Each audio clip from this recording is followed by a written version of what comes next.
Anyway, like I what you did want it. to do is like, Thank you. so like I have like another To grant that those they, to those just joining, welcome. So glad you're here. Yes. All right. I am operating with one screen. So if Christy and Annabelle and the rest of the TCCN team can help me out if there's questions that come up in the chat, that would be great. Yep. Thank you. All right. Well, looks like we have a pretty good turnout so far. Others joining. So thank you for coming. In place of our normal November monthly webinar, we wanted to take this time to do a kickoff for the community outreach funding, which I know that hopefully you all have heard about before. And we've gotten a lot of questions about when it's going to come. So now is the time. And then we'll also just touch base on some other funding opportunities, especially the health resiliency program that TDH just announced.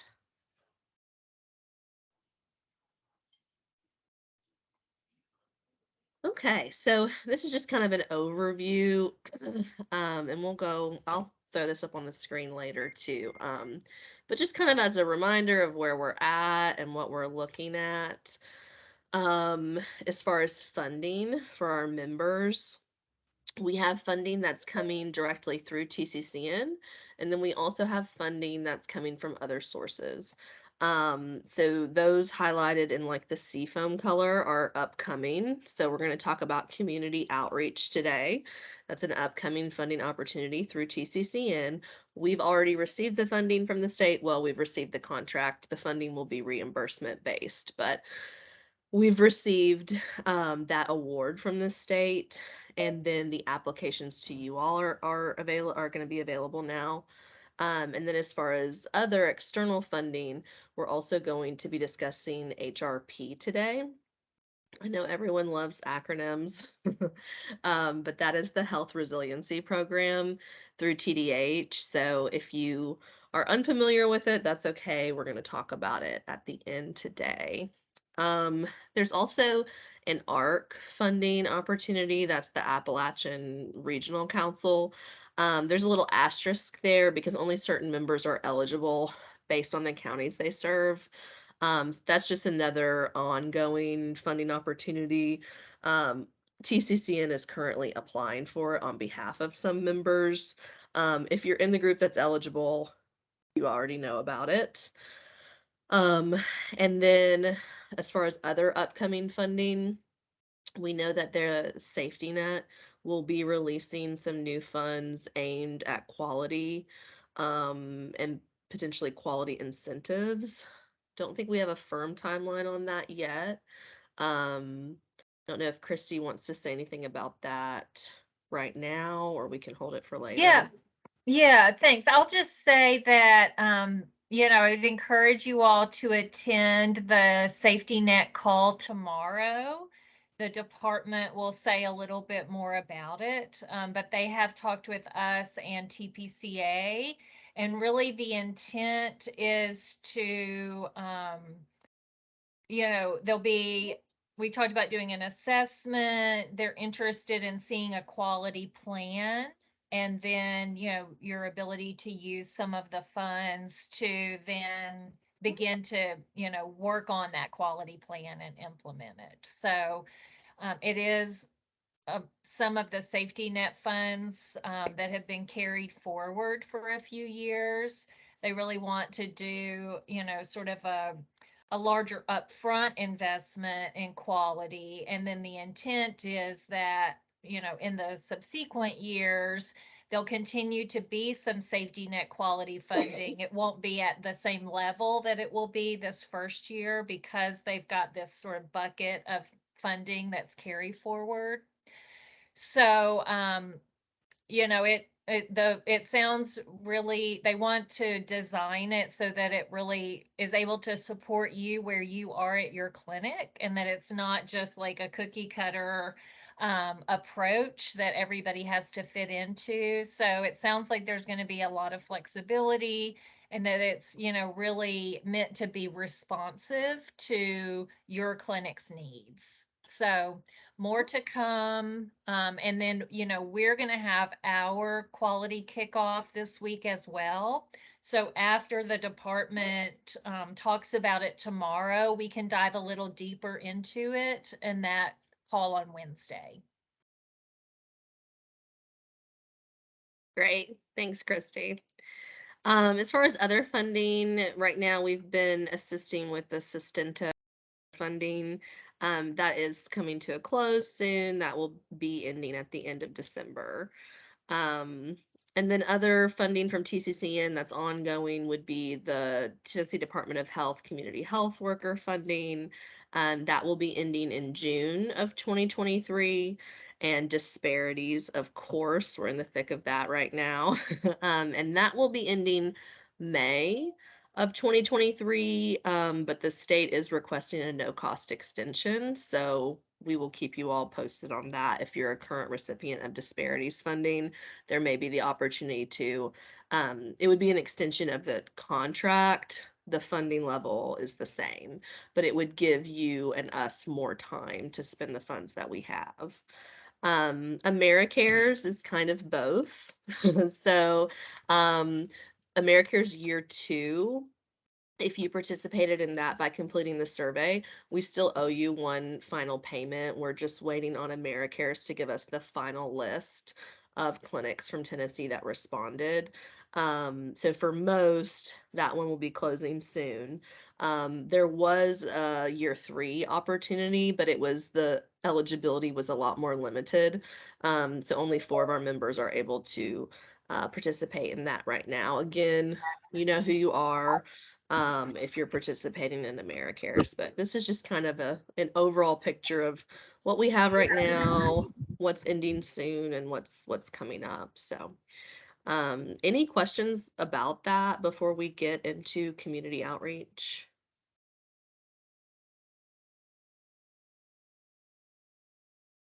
Okay. As always, you can put questions in the chat. You can come off mute and ask them so we can keep it conversational here. First things first, the project period. It actually began July 1st, 2022, although we just received the contract from the state. So we'll be getting started now. And the project goes through June 30th of 2024. So right now it's our longest grant that we have as far as the end date. We have some staff announcements. So we have a new hire here at TCCN this is actually her first day. It's very timely. It's Diamond Ramirez. She's going to be our program manager. And she will be the primary contact, moving forward for the community outreach program. Of course, as she's onboarded and we're going through the application process, I'll continue to be very involved. So if you have any questions, you can reach out to both her and I. But she will be moving forward, primarily responsible for community outreach. So, Diamond, would you like to say a few words? Yes, I'm super excited today. Like Mary said, is my first day. So I'm just jumping right in and getting a lot of new information. So I'm super excited to be a part of TCCN and I'm looking forward to meeting everyone and to getting to know everyone as time goes on. So yeah, I'm just excited and just taking everything in today. Great, thanks. And Diamond comes to us. She lives in Memphis. So for our members in Memphis and West Tennessee, just to let you know, but she'll be, of course, available virtually as we all are. And we plan to have some, regional meetings where she'll be traveling around to meet you all eventually. So, all right. And then we have some other staff transitions to address. So I will turn it over to Annabelle to talk about the announcement that went out in the newsletter about her position. Good morning, everyone. For those that had the opportunity to read the newsletter this morning, I just announced that this is my last week with TCCN. I am going to join Catholic Charities in a new position there. So I really wanted to thank you all for your support, for the amazing work that we did together. I leave you in good hands. I know that there's a lot of good stuff to come. So take a look at the newsletter. And thank you all. And it was a pleasure serving you all. Thank you, Annabelle. We are going to miss you greatly. But thank you. And if anybody has any questions, comments, or concerns, let us know. Um, Julia, did you have your hand up? No. Okay.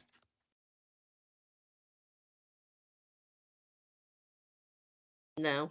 Okay. I don't want to talk over anyone. It sounded like somebody wanted to talk for a minute, but um we will miss you, Annabelle. And while we're talking about transitions, just so that everyone's aware, I am going on maternity leave. I think most people knew that. The middle of December. So just an FYI, of course, you'll be notified when it actually happens.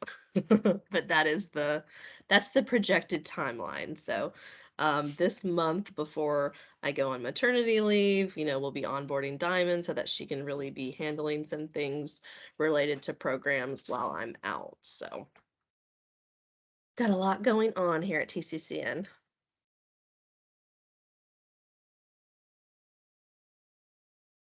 All right. Again, for community outreach, the project period is going to go through June 30th. As far as the start date for subcontracts with members who apply for funding, and are awarded, we want to get them started as soon as possible so that you all can start drawing down funds. So December 1st is really the target. I know it's just in a couple weeks. We can also start them January 1st, if you have any issues with Thanksgiving holiday coming up and getting it started December 1st. So it just depends on when the proposal is submitted and approved. But December 1st is really the target. We can do January 1st as well. Just a note, because I know that this describes several members. If your organization will be requesting funding through community outreach for an existing community health worker position that you have right now that's currently funded by another grant. So I know we have 7 members whose CHW is funded through the TDH grant that will be ending in June of 2023. We'd like you to go ahead and apply now and submit your proposal. And just on your budget, you would have that position's salary starting as July 1st so that there's no overlap of funds. Likewise, if you have a community health worker who's currently funded by disparities, which I know several of you do, that funding is set to end May 2023. So the same thing, we would like you to go ahead and submit a proposal now, and on your budget, just request funds beginning with June 1st, 2023. If that no cost extension with disparities ends up happening, we can always adjust it on the back end, but we want to go ahead and receive your proposal and get contracts executed. Another reason to go ahead and start the contract now is that you may be asking for funding for support for that CHW position, even though you don't have the salary starting now. There might be some supervision time that you're asking for, so that whoever will be supervising the CHW can go ahead and get the project up and running. There may be supplies that you need now or promotional materials, or you may be requesting a second CHW that you'd like to start now and then continue with the current CHW over the summer when your grant ends. So if there's any specific questions around timing, again, of course, reach out. But just to be clear, we would like everyone to go ahead and apply now.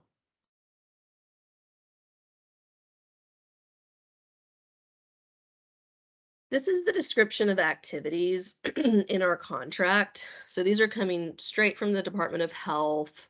This is just an overall kind of scope of service for what we've agreed to provide to TDH through this grant.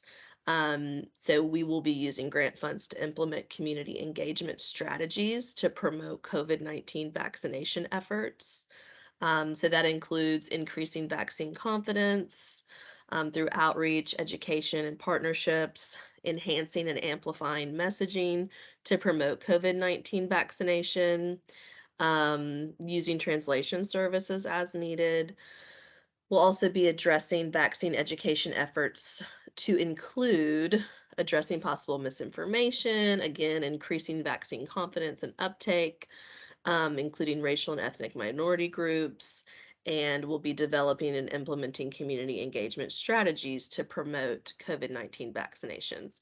So these are the deliverables that the state wants to see.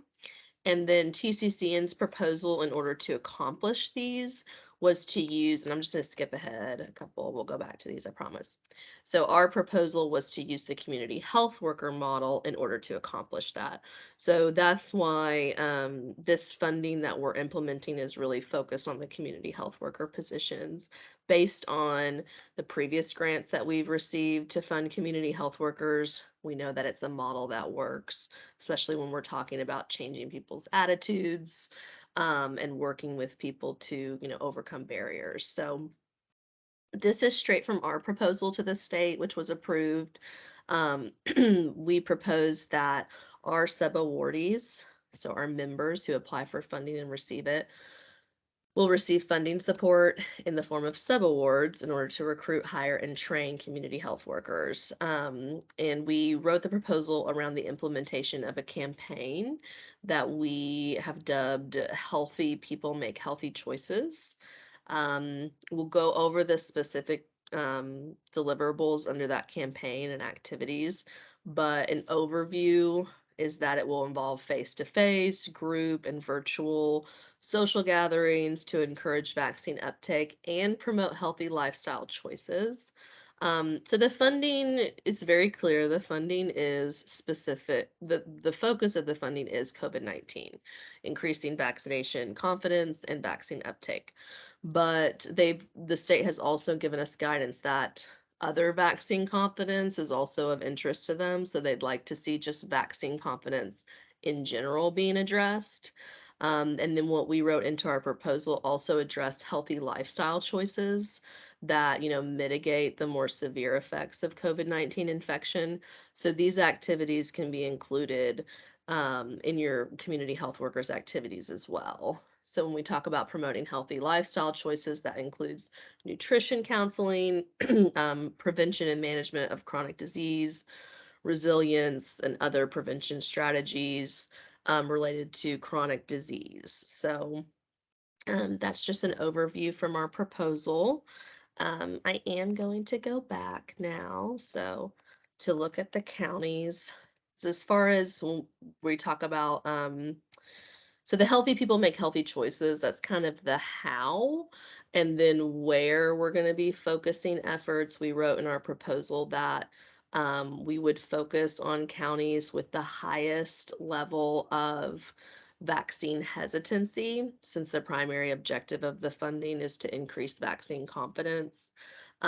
We felt like that made sense. So the focuses are geographic as far as the priority counties that have the highest level of hesitancy, but also we wrote into the proposal that we would be targeting certain populations.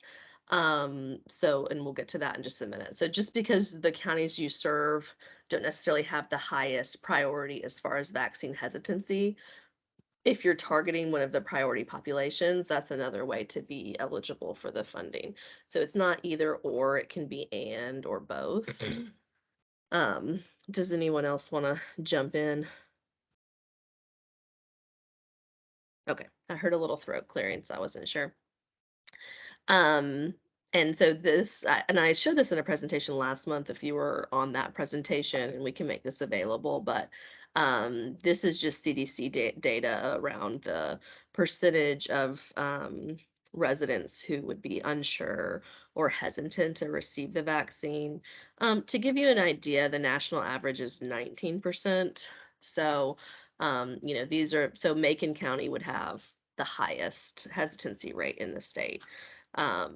So these are like the top 10 counties: Macon, Smith, Cannon, DeKalb, Warren, Trousdale. I won't read through all of these, but just to give you an idea, a quick overview, these are how they're ranked. These all say 22%, so they're very close, even though, they're ranked based on the, point. There's the different, tens and thousands, whatever they're called. Sorry, it's escaping me now, the placeholders. So the difference is very minimal between all of these. Um, and over half the counties in Tennessee are over like the national rate, so they're still disproportionately hesitant. So this is just an idea of counties. And then the priority populations are the high risk populations. This is what we included in our proposal and was approved by TDH. So really all of these can apply to our members, because one of the bullet points is people otherwise adversely affected by persistent poverty or inequality. People who live in rural communities, I mean, that's a huge segment of your patients, I know. People who are immigrants or refugees, I know we have several members who specifically target those populations. People who identify as LGBTQIA.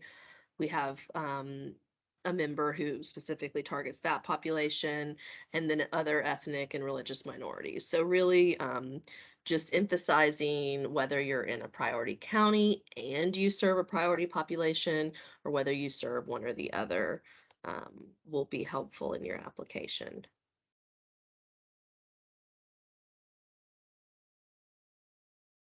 Right.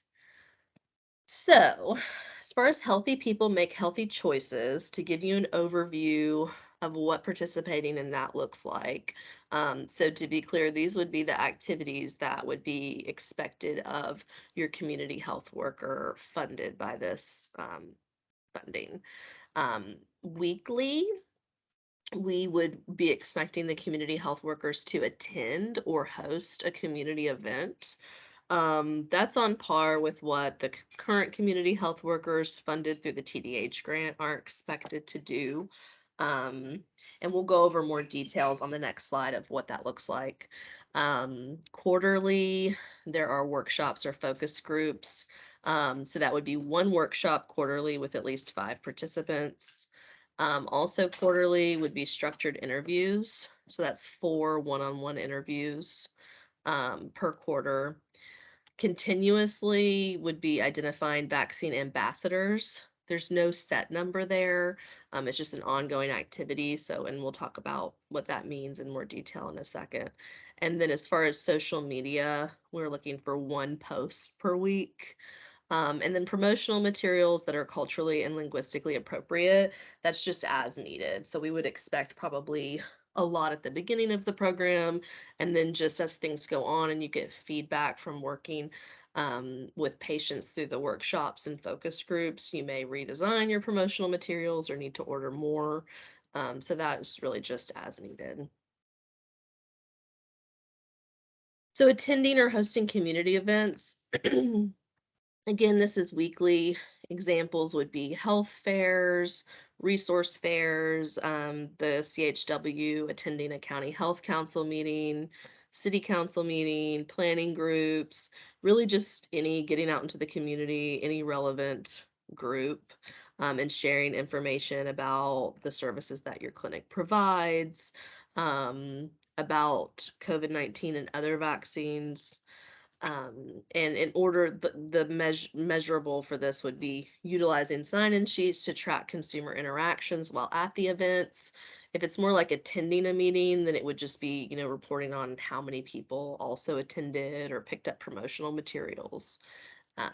So that is attending or hosting a community event. For the workshops and focus groups, again, this is just 1 workshop or focus group quarterly with at least 5 participants. The participants can be patients from the clinic.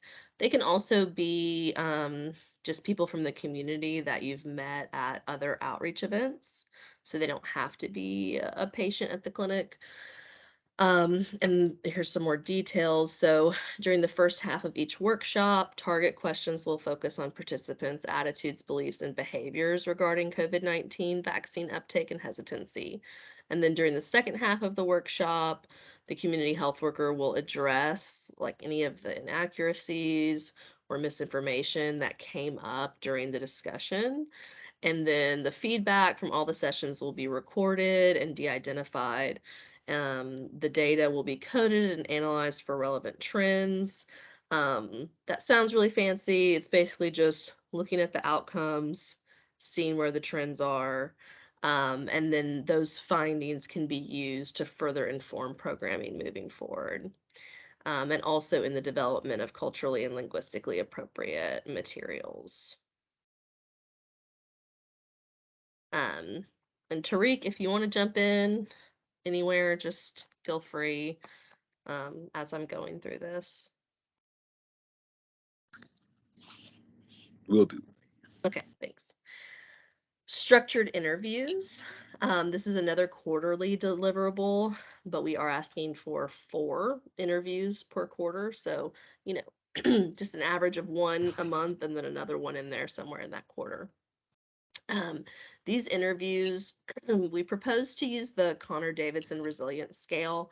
We will be providing, and this is a caveat for all of these deliverables, so there will be trainings provided on all of these. This is just an overview of what we put in the proposal, what you need to know to decide whether your clinic can participate.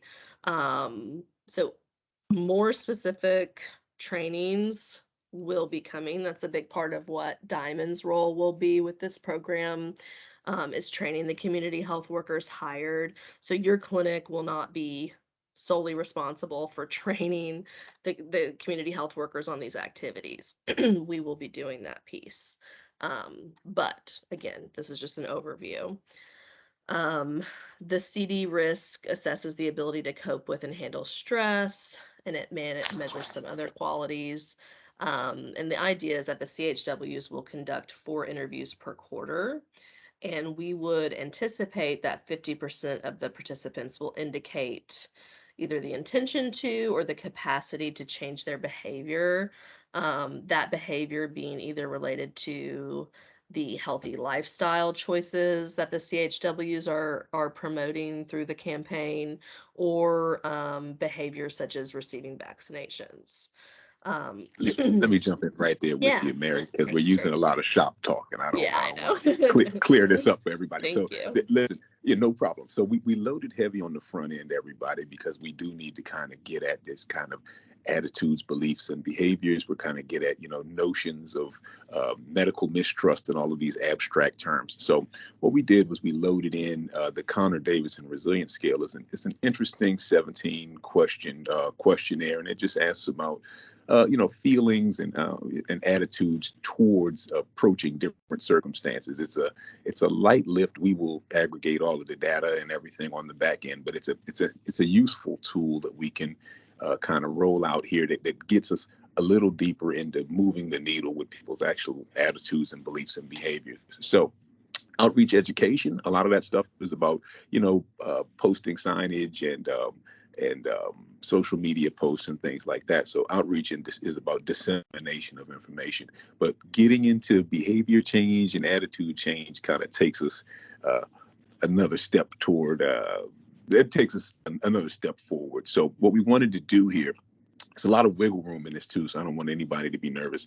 So kind of the first half of the workshops or focus groups, we've got them set up that way. We've got some moderator guides that our CHWs will be kind of walking everybody through, and they're really simple setup. So it's like 4 questions over I think a half hour, 45 minutes or so, with a group that the CHWs had been addressing, or with a group that the CHWs contact. So I don't want anybody to think this is it's a heavy lift at all on your end. These are lightweight strategies. They don't take very long. They're kind of fun to do, and they're kind of insightful as well in terms, and they give the CHW a lot to work with inside of the session. So based on the feedback that you're kind of getting on the fly with their, the different attitudes and things, resistance toward vaccine hesitancy or uptake in this context, the CHW will be able to pick up with the answers to a lot of those questions, address them in real time, which is another thing that's is kind of fancy about what we're doing here. Is we're saying we're addressing medical mistrust or misinformation in real time. And on the backside, we're also going to be able to aggregate that functional data to kind of move us in the direction of recommendations toward attitudes and beliefs and behaviors. So there are some structured things. I know some of you all have some experience with SAMHSA and CDC with their attitudes, beliefs, and behaviors context. That is it's a big thing to kind of address and to assess. So this gives us some real, it kind of gives us some real hardcore, if you will, measures of assessment that we do the heavy lifting too. So we'll aggregate the data and all of that fancy language Mary was saying to you, how we're aggregating, look for trends and all of these things that happens on our end as well. But it gives some really kind of neat activities for the CHWs to do, some real functional feedback and some real benchmarks for us to kind of check and measure. So it's not a heavy lift at all, but it does bring some functional context to what we're doing. And it's very useful for you all's funding on a bunch of different levels. So I wanted to throw that out there, using big words on purpose, but not too hard to do. A lot of fun for everybody. Go team. Thanks, Greg. All right. The other activity that we're looking at is identifying vaccine ambassadors. We did not tie a specific outcome to this, so there's not like a number that has to be hit. This is just, excuse me, kind of another tool in the toolbox of the CHWs. So we wrote that CHWs at each subawardee will work to identify emergent community leaders and support the development of non-traditional community-based vaccine ambassadors that will fan out into their respective communities. So this would just be like if somebody is really gung-ho after going through the workshop, or there's a community leader who maybe already does a lot of promotion for the clinic just through word of mouth. This is kind of the informal practice of then that person also going out and talking about excuse me, the healthy lifestyle choices and promoting vaccine confidence. Yes, and one more thing, Mary. This is an evidence-based strategy as well. So our CHWs, who you have already identified, will be identifying these emergent community leaders. So if this thing works out just well, a lot of the folks that are involved in participating in the workshops and the structured interviews, the CHW then is empowered to kind of deputize them, if you will, and they become these kind of para-health professionals. So they fan out into their own respective communities. This then allows us to implement our train the trainer model. All of these, all of our big words are working out here, and we are implementing or rolling out this strategy that is informed by from itself. So that's kind of the big deal. Again, as all of these things work in together, and our CHWs are out doing the work, and they're having these workshops, they're hosting focus groups, they're involved in different community meetings. They are meeting a lot of people out here, and they are identifying these emergent community leaders that are culturally and linguistically appropriate, that match in their different respective communities. And that's how the work kind of fans out from your individual clinics as well. So this brings us like our whole overarching strategy kind of brings everything together because, well, that's it. Healthy people make healthy choices. Sorry, no more interruptions. Thanks. No, thank you so much, Tariq. Interrupt at your will.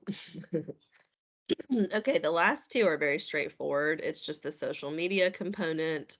So that's amplifying messaging. That can be sharing messaging from TCCN social media to the clinics, to your organization's social media, or sharing messaging from our other partners like AmeriCares when they put out their Unmask the Facts material.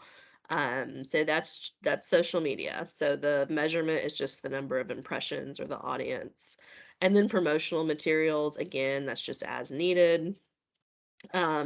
We'd love, copies of what you produce. If you want our opinion of what you're looking at producing, we would love to, interact with you on that to ensure that it's, culturally and linguistically appropriate. But those are the other two deliverables. So just to summarize again, attending and hosting community events and social media, those are the weekly deliverables. The workshops and structured interviews are quarterly. And then identifying vaccine ambassadors and promotional materials, that's as needed and continuous. As far as reporting, the reporting schedule is a little bit different than what we've done in the past. The state, at least in our contract, they could always change. But in our contract, and so what we'll be preparing for is they've requested weekly reporting on the outreach and education efforts. So in order to deliver on that, we'll be asking for weekly reporting no later than close of business on Monday for the previous week. And that will include the number of outreach and education efforts. And should actually be another bullet. Sorry about that. Oh, I was trying to edit it. Social media impressions, because those are the weekly deliverables. That's all that you'll have to put on the weekly report. We're going to make it as short as possible, as light as possible, like Tariq said. So it'll just be a quick jot form.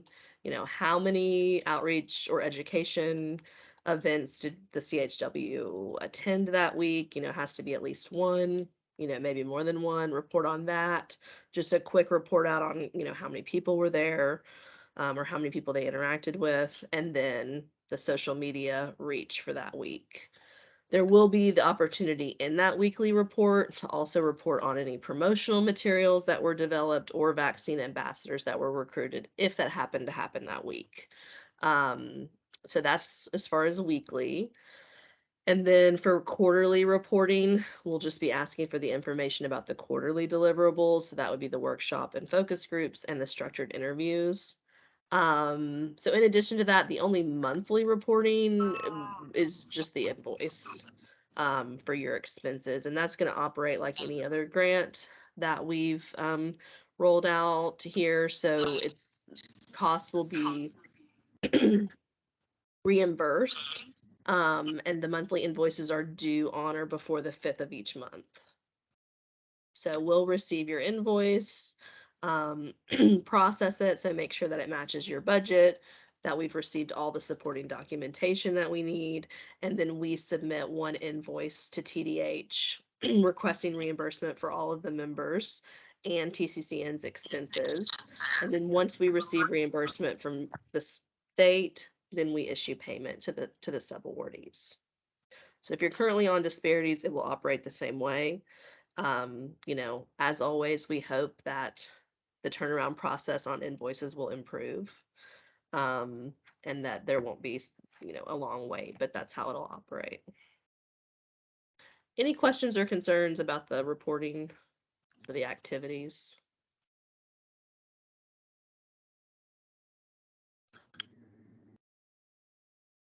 Yeah, it'd be really helpful just to hear reactions to this. Does this sound doable to everyone? Are there any parts of it that you're not quite sure about?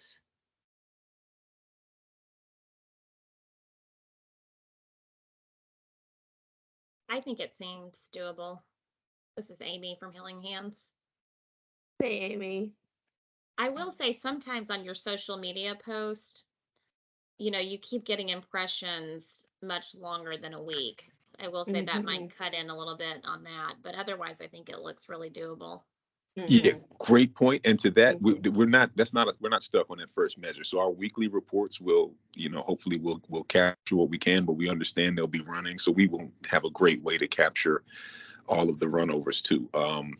there are a few ways to do that, but we do need credit for everything that's actually happening, and it is important. And I do want to also say that this overarching campaign is good for all of us. You know, a lot of the COVID issue is about comorbidities, so this is also a way to really tag into the rest of the HEDIS measures. You know, high blood pressure, diabetes, hypertension, all of the different disparities that we all focus on in our vulnerable, with high social vulnerability. This is a great way to annex all of our different clinic focuses and also kind of co-opt them around COVID. So I think this is great, and all with medical mistrust and all of this other kind of stuff. So it really will free up the CHWs to really be mission centric with your different clinics, and also tie in, the kind of vaccine hesitancy, medical mistrust, and whatever goes on, with that's keeping folks from making healthy choices. So that's all. Thanks.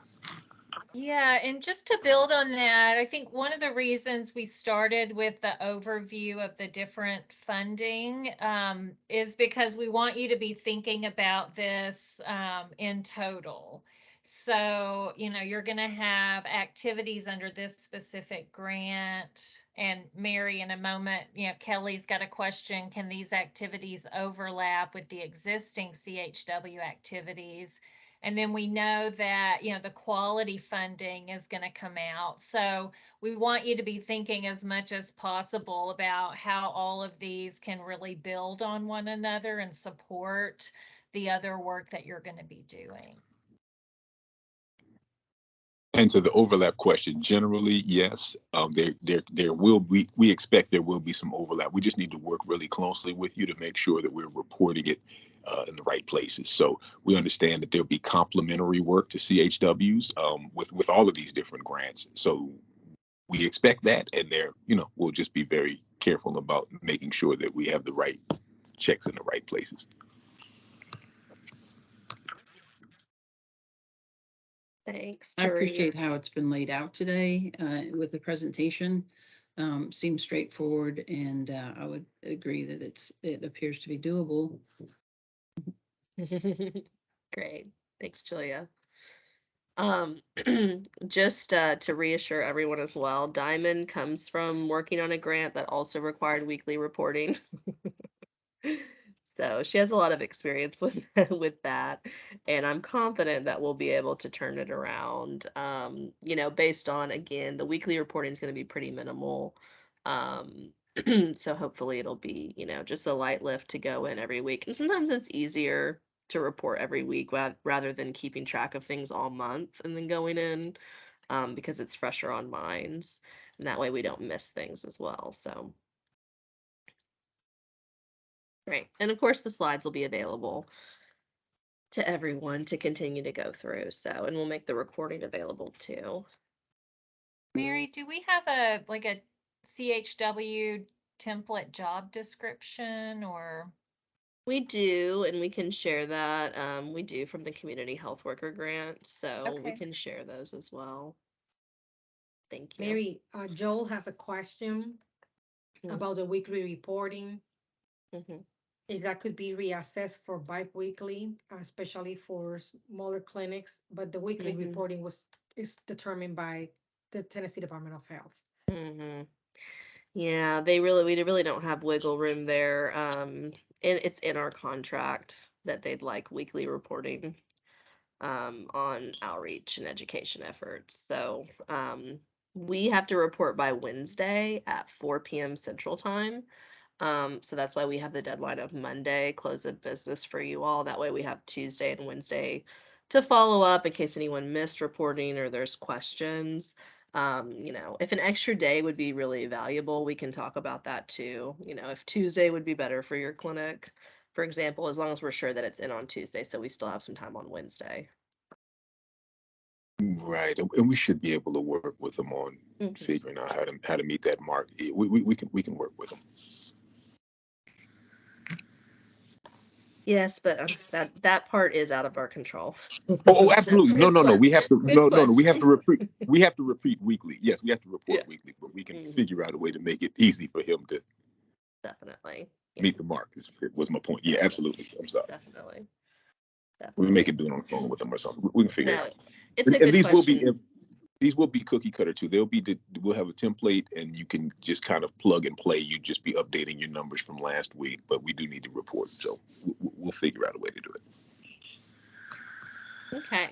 So the proposal on this, just to know, if you went through the disparities process of applying for a subaward with disparities and receiving one, we envision this to be a much quicker, simpler process because it is so well defined as far as the project. It's not as open-ended as disparities, and we have more clarity on what activities can be funded. So if anyone's feeling a little like, oh, the application's due next week, how am I going to pull this off? It's not going to be the same as the disparities application. So the application will be open through Jot form. It will literally just be going over the deliverables again that we just went over and essentially saying yes, attesting that you're agreeing to participate in those, and then just some quick questions on as far as the priority counties that we listed, which counties you're serving, just so that we're clear on that. And then priority populations that you're serving. So you'll have the opportunity for that. Just a brief project description. Again, just reaffirming what the community health worker will be doing, which should reflect the deliverables of the Healthy People Make Healthy Choices. If your organization currently has CHWs, that will be great to include in your project description to talk about, your experience with CHWs. If this will be a new program, that's a great thing to mention. So just a little short program description and then the budget. So that's really going to be it. We'd like to have applications completed by November 23rd. So I hope to get the live application to you all tomorrow. So that'll give you like a week and a day. Again, it should be pretty straightforward. We'll talk about budgets here in a second, because we also want to give you some guidance there as far as what you can ask for, so that it will be as light of a lift as possible to get those in. And if for any reason you can't get it in by next week, again, we talked about the start dates being either December 1st or January 1st. So if you need a little bit more time, that would just push your start date back. We're fortunate to have a lot of funding with this grant. So, I don't think that we can work with you if you're interested in participating. So just let us know if the deadline is an issue there. As far as the budget, going over allowable expenses, the primary, the focus where most of your funding will go, is the salary for the community health worker, or salaries if you're requesting more than one community health worker.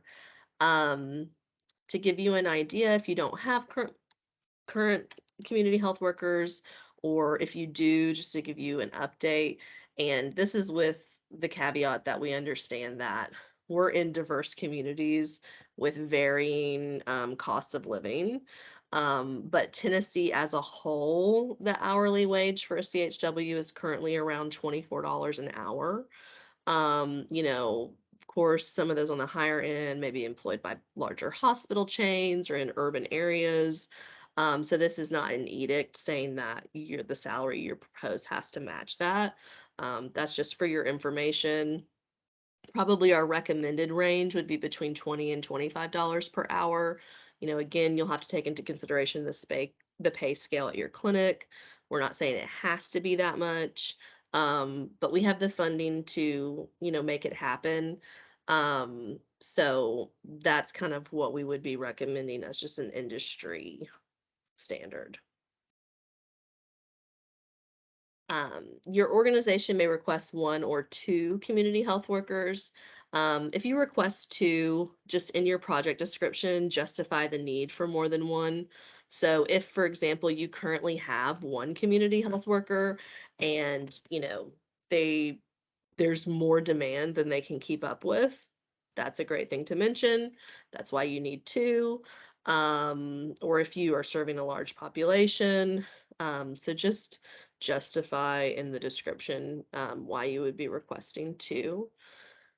In addition to the CHW salary, you can also request reimbursement for a percentage of the supervisor's time.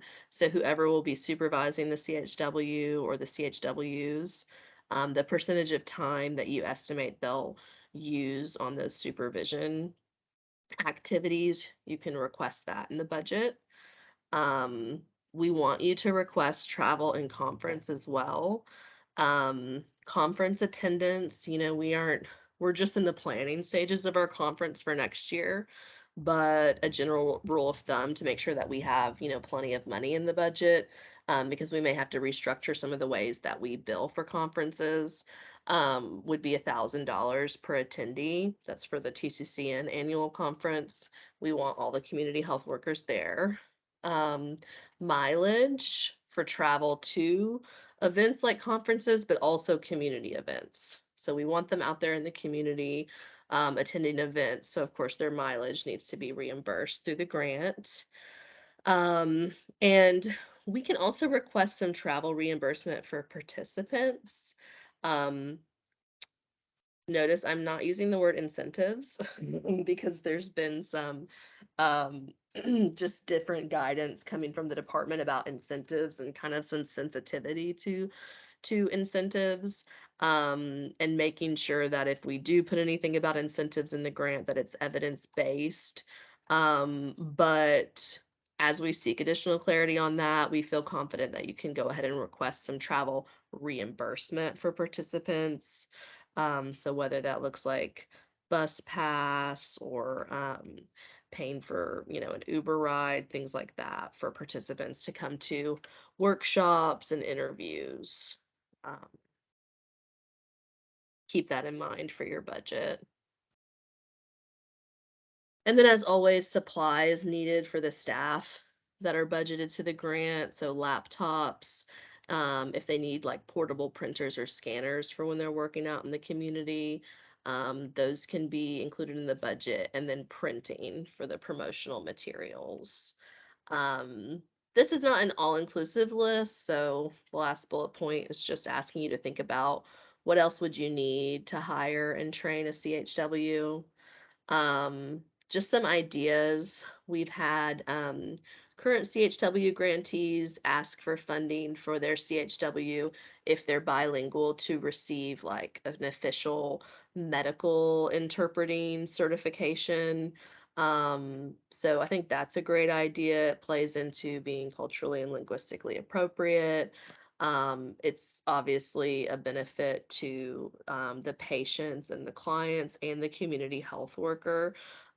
So if you'd like to build in some funding for that, if you need to make updates to the website around the community health worker program, or putting translation on your website. So those are some kind of a little bit more out of the box things to think about. But yeah.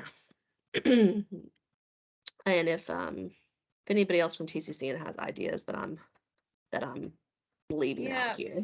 One other thing that, Mary, I think we talked about is the National Association of Community Mhm. Health Workers, and I'll just put that link in the chat, but that might be something else in terms of just additional support and Mhm. training that you could consider.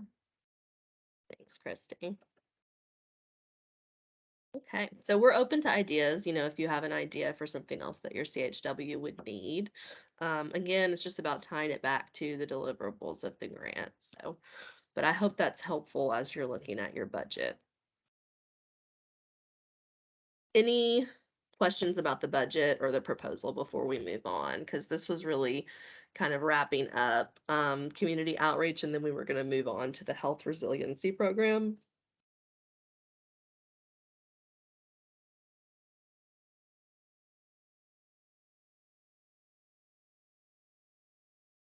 And Mary, it's a 1 year, we're asking for a 1 year project plan and budget, is that right? It actually goes through June 2024. So that's a really good point. On the budget template, we'll have a budget for this fiscal year of the grant, which will end June 30th, 2023. So that will be like starting in December or January through this June. And then we'll have another opportunity for you to ask for, like another tab on the template for July 2023 through June 2024. So, naturally what you're asking for on the first fiscal year is going to be about half of what you'll ask for on the second. Although you may have some additional costs that are kind of front loaded onto this year, like the supplies, the laptops you probably won't have to buy again next year, promotional materials that you want to get printed and things like that. Good question. All right, as always, we're here if any other questions come up. So pivoting here, we announced this, I believe we sent out an email letting everyone know. And TDH has also sent out some emails and they had a press release. So, hopefully you've heard of the Health Resiliency Program. You may not have. It's very new. It's a funding opportunity from the Tennessee Department of Health that was just announced, I think the week before last. And then last week they had kind of an introduction webinar.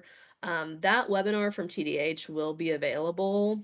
I checked the website right before this meeting and it hadn't been loaded yet. But as soon as it's loaded, we'll send out the link to that as well so that you all can see. Just a few high points before we get into the details. It's ARPA funding.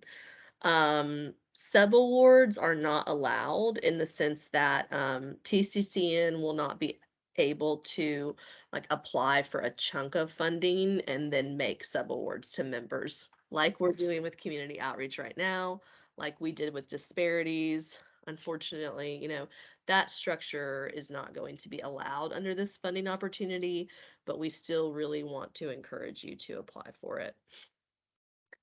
We, TCCN, will most likely be applying for funding to strengthen the network and also provide services to you, our members.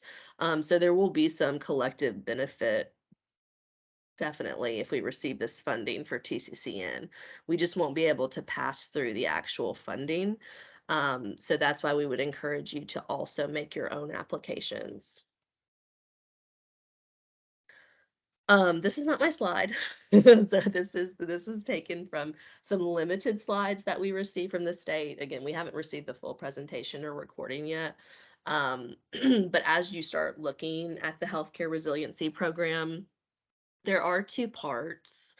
The first part, which is for capital investments, unfortunately, we are not eligible for, as you can see, they have two categories there.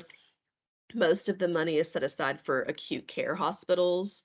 Even though we're not eligible to receive it, it should be a great benefit for your patients, the state of Tennessee. The main aim is to increase the number of adult and pediatric ICU and floor beds. So hopefully increasing the capacity of acute care hospitals across the state. And then there's also money set aside for long-term care facilities. So doesn't benefit us directly, but still very exciting that this money is coming into the state and being used to increase healthcare capacity. Part two is the Practice Transformation and Extension Grants program. So that's what we would be looking at. And it is aimed at, as it says, technology, practice upgrades, delivery models, all focused on improving access. Again, there's money set aside in kind of three categories for acute care hospitals and long-term care facilities. And then our category would be 2C, other health and healthcare. And they're pretty broad. I mean, of course, any free and charitable clinic fits into that category, but just for your information, they're pretty broad on that definition. So it could also include like social service agencies that address the drivers of health or the social determinants of health, wraparound services, school-based healthcare. So it's a pretty comprehensive program, and there's 20 million set aside just for that group. So it's exciting. Very, very exciting. And then it looks like the state is holding on to 10 million to administer the program, which makes sense. Just few more details on what is practice transformation and extension, as we're looking at, what this funding could be used for. Again, it's pretty broad. I think there's a lot of opportunities here.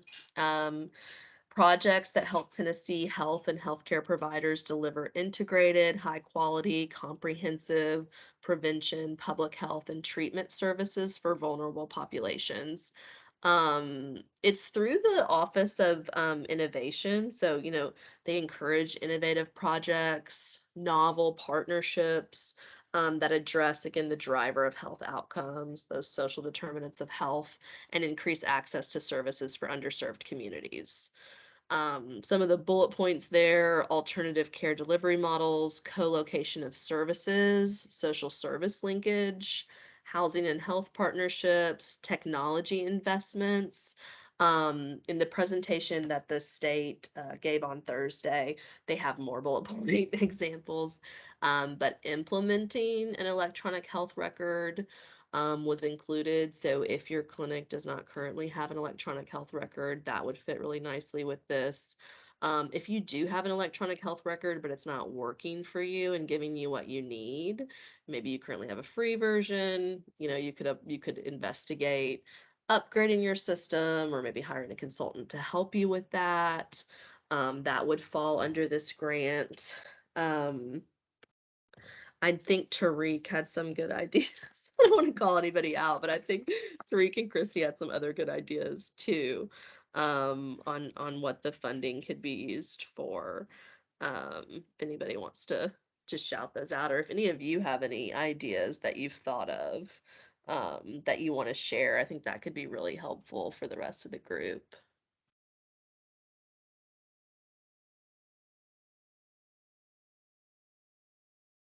We would love to hear the ideas that Tariq and Christy have. Just we've got a couple things we're thinking, but we're not sure. We'd love to hear some ideas. Yeah, and I had like a bullet point list from when we met, and I thought it was here with me, but I don't see it. So apologies. I'm kind of blanking at the moment. Yeah. I know we talked about EHRs. Yeah, I'm gonna pull that up while we're talking here. Thanks. I mean, just to give you an idea of, the state, the Department of Health is really interested in a population health management system. And so one thing that they are talking to us, TCCN and TPCA, about is potentially doing a joint application that would, be developing that population health management system that eventually everyone who receives safety net funding, could be reporting into. So just keep that in mind, that's one of their hopes, wishes, goals. And so as Mary said, if you are struggling with data reporting, that foundational infrastructure, we would really encourage you to think about that. Because if you don't have that, then you can't connect to a population health management system. So just keep that in mind. Some of the other, things that they are interested in, wraparound services for patients. So as you think about, Corey, you and I were talking, it's like all the social barriers that your patients face. If you see them and, you treat the issue, but then you can't get them back in for regular care because of, any number of issues, then that really has an impact on their quality of life and on your data. And so I think, wraparound services, thinking about integration of other services, co-location. So, if you have, the other thing that's really interesting, I think, about this, mental health organizations are not eligible. So if the primary service you provide is mental health, you're not eligible to apply for these funds. But I think if you have a partner in the community that provides behavioral health, and they have a provider that could come to your facility one day a week, or thinking about those kinds of partnerships, like what are the barriers your patients are facing that are impacting quality, and what are some innovative ways through partnerships or other kinds of things that you might really be able to address those. So um, you know that cross-sector coordination, social service partnerships, wraparound services. So those are some of the other ideas that have really come from the department. And to the EHR question, like for those of you all who just all of this stuff is so disaggregated, your patient history is over here. You may do your H29, you may do your, you folks you may be screening for your depression indexes kind of up front, but depending on how they're stored in your um, health records, or depending on what you do with them next, a lot of times that stuff is disaggregated. So this is a good opportunity. We get the kind of nudge, nudge, wink, wink that TDH is kind of maybe pushing eye to eye into this. We'll see how folks kind of settle there. I know that some of our folks have some experience with eye to eye in their development stages. So I think this is a good chance to kind of pull some things into the fold. If you do have some SDH stuff that's kind of hanging out that you don't really, that may serve one purpose, but you think can serve complementary purposes, this is a good time to get these things kind of talking to each other. So as these, I get well, there are a few options for us, I think, in terms of aggregating services, to Christy's point as well.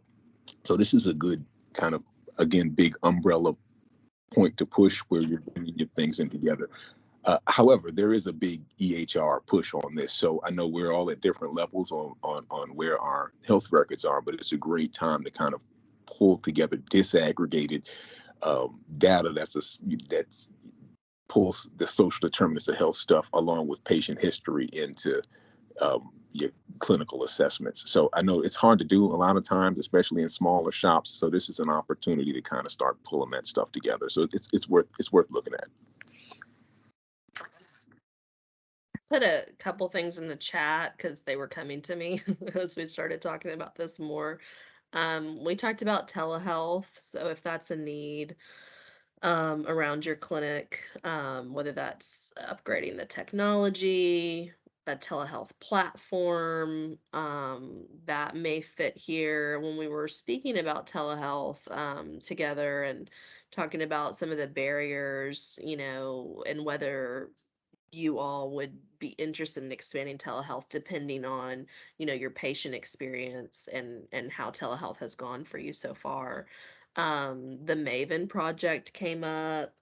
I think Mountain Hope may currently be participating in it if they want to speak on it. We may have other members that I'm unaware of. The Maven, I put the link in there, but the Maven project is it's telehealth, but it's not telehealth from a provider to the patient. It's a way for your providers to access specialists to consult with on cases, and there's a yearly prescription or yearly subscription fee with that. So something like that might be worth looking into. So I put that in the chat, and I'd love to hear y'all's ideas if you have any. Mary, And I'm that not ain't. sure. Oops, sorry. No, you go. No, come on. I'm not sure if you saw Lynn's comment or question in the box about kind of expectations on sizes. So I know yesterday in the kickoff, or last week, sorry, in the kickoff, they said that there was going to be about 40 awarded out of that 20 million. So that's quite a big chunk of money for some of our smaller clinics. So do you have any kind of suggestions, ideas, or do you know if there is kind of a way to kind of reduce some of that? I don't have I don't have any insider knowledge on the, I heard the same thing about the 40 awards expected. I would just say ask for what you need. You know. I mean, one idea might be, if there are several of you sort of geographically close, would be to think about, a combination. One of you might be the awardee, but, is there a way to, do, and that might be a question, wouldn't really be sub-granting, but thinking about, is there some way we can come together to do something? Thank you. There's a big one-stop shop push in there too, Mary, right? Correct me if I'm wrong. I think, yeah, that's the big one-stop shop push too. So that last telemedicine angle that Mary was mentioning gets our smaller folks closer to the one-stop shop context. So it's a great way to bolster your clinic's kind of reach without doubling down on staff. So it's something to think about, and in terms of expanding clinic capacity as well. I know, I'm not sure if anyone from Faith Family is on the call. I'll have to look down the roster, but they've been involved in a project. Looking, I don't know if I see anyone. So I'll get the information on that, but they've been offering some telehealth behavioral health counseling to their patients, and there's like an AI component with it. It's really interesting. The patient downloads an app on their phone. And so that's definitely innovative. Like Christy said, there's mental and behavioral health providers are kind of barred from this opportunity because there's going to be another opportunity specifically for them, and how they defined that was more than 50% of your services. But I don't think any of our members are at close to 50% of your services being mental or behavioral health. So as long as you're under that, you're eligible for this. And they said the caveat was that this funding could possibly fund some behavioral health related activities. It just couldn't be to solely a behavioral health provider. So it's another thing to think about. Judy's got her hand raised. Go ahead. Yeah, I just wanted to offer on the theme of social services linkages. The Tennessee Healthcare Campaign is interested in partnering with whoever would be interested. We offer assistance to patients in enrolling in TennCare and healthcare.gov. Thanks. Annabelle, did you have your hand raised? No. But that's going to be an excellent resource, especially as they're potentially expanding TennCare to dentistry and things. So that's definitely something to keep in mind. Thank you. Yeah, I think as many. Sorry. That's okay. I was just going to say, I've put a few things in the chat from the FAQs on the department's website, just to give a little bit. It's mostly just higher level, what they're looking for, and then also kind of the point system by which they'll evaluate the applications. Thanks, Christy. Yeah, so that, and the link is up on the screen now too. That's the web page that they've devoted to this, so that's where the recording will be posted when it's ready. There's a pretty long time frame on this. So the application should open soon. It's not available yet, but and then the application will close in February. One thing they did specify on the call was that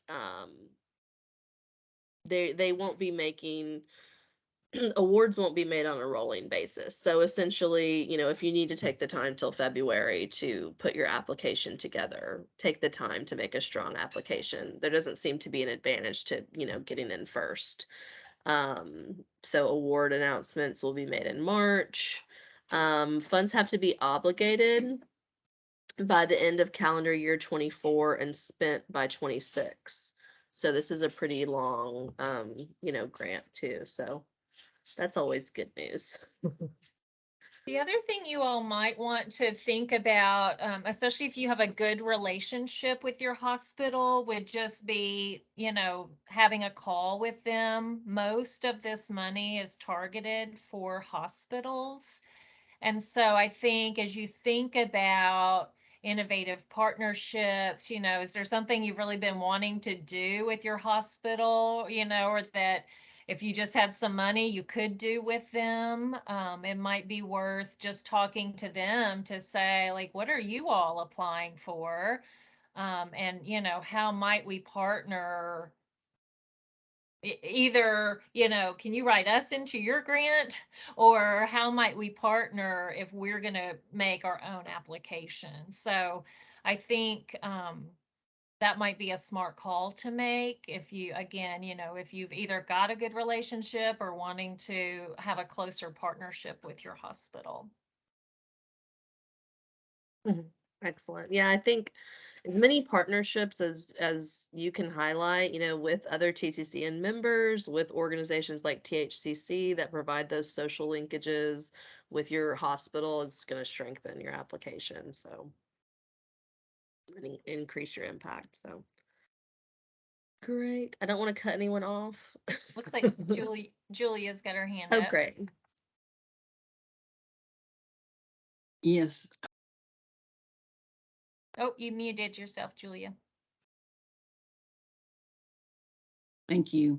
I did want to mention the Maven project because it has potential for many of us who are working in smaller clinics that don't have accessibility to some of the specialties in the area.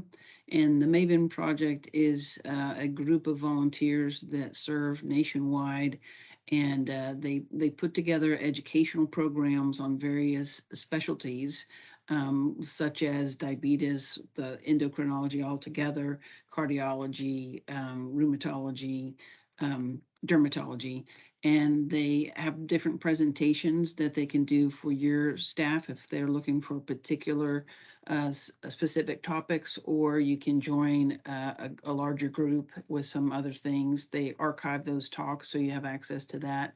But this provides an opportunity for our providers who are seeing through our general family practice, things that need to be referred to a specialty, or have questions that if they should be referred to a specialty, they can consult with one of these providers nationally and state the case, discuss it, and then it can be determined what the next steps need to be for the patient.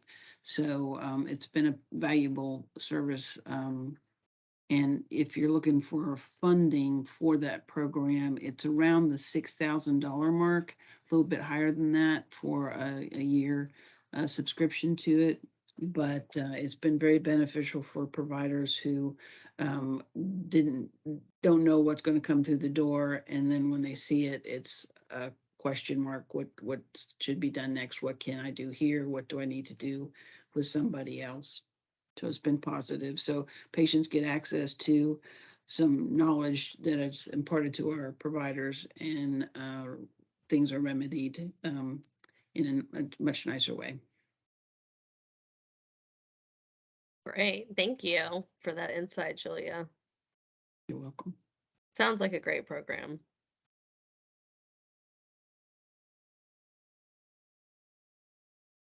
All right.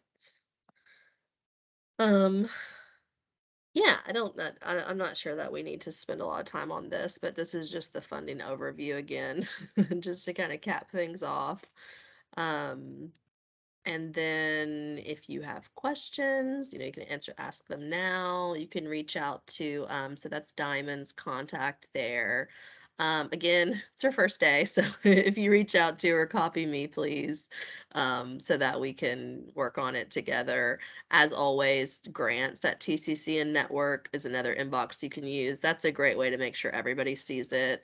I get those, Diamond gets them. So, we all have access to that. So that way you can make sure we all get it. So, we do have an evaluation prepared for today. Oh, let me copy it and paste it into the chat. As always, we'd love your feedback on the presentation today. If you can take a few minutes to fill that out, that would be much appreciated. So we'll put this we'll get this recording out as soon as possible, get it up on the website, and let you know when it's available if you want to share it with another staff. So that's all, unless anyone has any questions. Thank you. Thank Happy you. Thanksgiving. Happy Thanksgiving to everyone. All right. Bye-bye. Happy Thanksgiving. Bye. Thanks, everyone.